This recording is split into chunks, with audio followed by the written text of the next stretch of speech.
Hello friends, how are you? Hope you are doing well. We continue our discussion related to the ESG, sustainability and climate change related questions. Next question is about what are the sustainability reporting principles.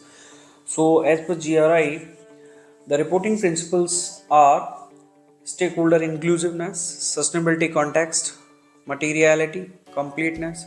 So for defining the report quality, we follow certain principles of balance, comparability, accuracy, timeliness, clarity and reliability.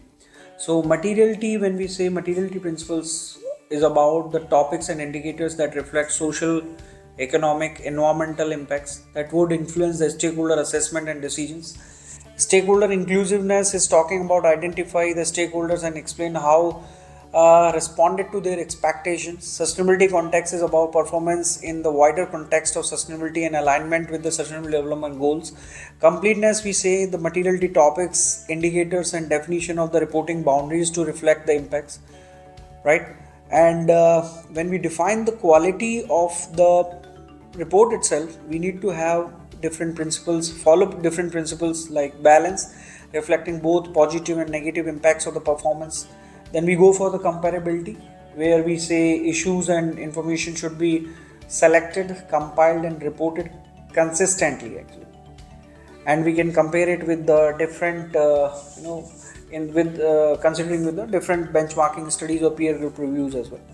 Accuracy, the information sufficiently accurate and detailed for stakeholders to access that performance.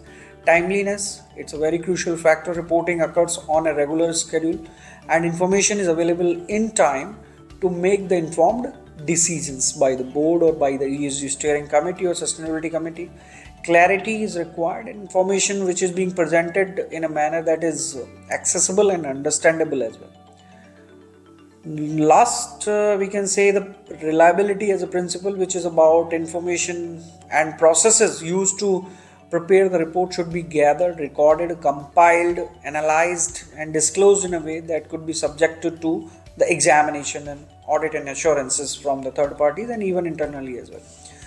We need to set some boundary setting for making our report effective, where we can say the sustainability report should include the entities over which the reporting company exercise control or significant influence, both in and through its relationships with various entities, either we can say upstream or downstream as well. Next question is about what should a sustainability report include, which I said earlier, like the draft report shall which we can say which shall consider the outline, which should include an executive summary, section on the company's reasons for pursuing the sustainability, a section on how the company is pursuing its objectives, a section on the cost, a section on the specific benefits that company expects, and a special status report and a summary with the recommendations. Next is what is to be covered in a summary of annual sustainability report. It's about the how company is reporting their economic, environmental, social aspects, and it's a some in a way of summarizing the whole annual sustainability report, and where we can see certain important criterias, or we can say the ESG related factors. For an example, economic performance, environmental performance, social performance, HSE related performance, right? Human rights, labor related indicators, community related development programs, right? Technology, governance related issues like transparency and anti-corruption, anti-money laundering, so cyber security, data privacy related. These performance summaries and their status related to the implementations, which we can reflect here. Next is about how do you get sustainability and ESG information or data, which I said earlier that we can go for the publicly available information, third party research, reports and statements from the company, their official websites, intranet or whatever, and direct engagement with the companies. And we can go for the regulatory reports as well, like we can see the regulatory filings what the companies are having. So there are different sources of the information which is available within internal, externally available. We can go for what is the meaning of quality of the sustainability report, as I said earlier, we need to follow certain principles like materiality, stakeholder inclusiveness, completeness, comparability, balance, accuracy, and reliability. What should a sustainability plan include? As I said earlier, a business sustainability plan is simply something which an organization develops to achieve its goals that create financial, social, and environmental sustainability. So generally there are certain steps which we are following, identifying what needs to be sustained. First of all, we need to identify what resources are required, creating the case statements, business case statements, and determining the financial strategies for the case what we have stated earlier. Identifying the potential partners, stakeholders, and creating the action plan accordingly. Next is about what does the DJSI measures, Dow Jones Sustainability Index, is measuring about. The DJSI is based on an analysis of corporate economics, environmental, social performance, assessing issues such as corporate governance, risk management, branding, climate change mitigation, supply chain standards, and labor practices. So there are certain core elements which through which the performance can be evaluated. Like we can say economic, environmental, and social. So we can see there are different type of indicators like or factors like code of conduct, corruption and bribery, corporate governance, risk and crisis management, which are related to economic. Then for environmental, we can say environmental reporting, industry specific criteria are also there. Social related, we can say corporate citizenship, philanthropy, labor practices. We can say social reporting, talent attractions, right? So these are certain examples related to the economic, environmental, and social indexes. Next is about what is BRSR, Business Responsibility and Sustainability Reporting.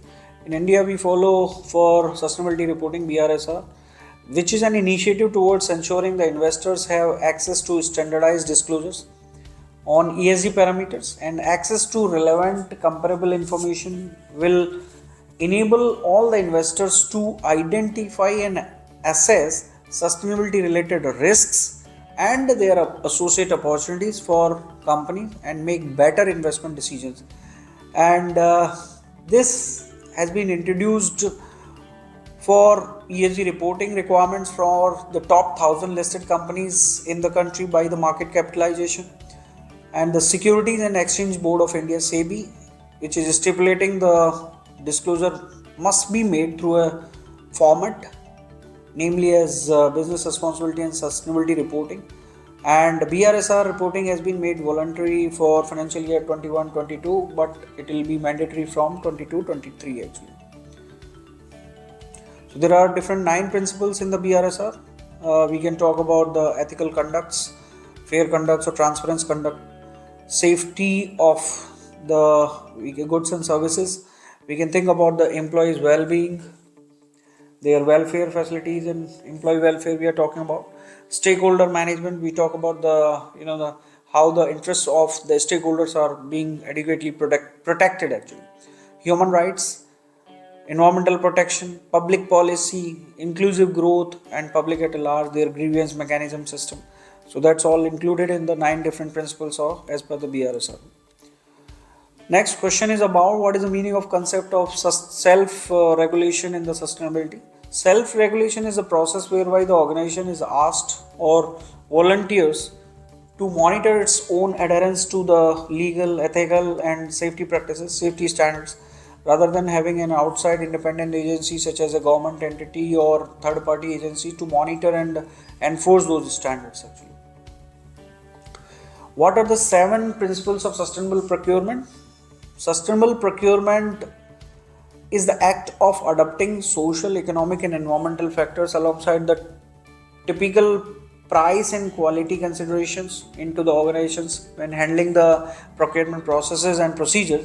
So there are core principles for sustainable procurement. Examples are human rights, compliance with the applicable international, national, state, and local laws, forced or compulsory labor, child labor, equality and diversity, employee well-being and their development, disciplinary practices, and freedom of association.